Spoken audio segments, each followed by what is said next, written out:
how to fix missing matches or no matches issue on Tinder. Hey everybody, welcome to our channel. In this video, we're going to be learning how we can fix a missing match issue on Tinder. So without any further ado and delay, let's get started with today's video. If you're experiencing a lack of matches on Tinder, it could be due to a few reasons, ranging from technical issues to your profile settings or even your swiping habits. Now, in order to fix this, first thing we can do is we can simply try to log out of our profile by coming to profile page, tapping the gear icon from the top right hand side, scrolling down all the way down to the bottom and tapping the logout button and logging into your account again. Ensuring that you also have got quite a stable and strong internet connection.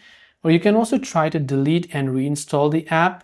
Or sometimes what happens is that if your matches are missing, it could be that you have been unmatched or blocked by the other person. That is why that could be happening. And you also want to make sure that your Tinder app is actually updated to the latest version through your app stores.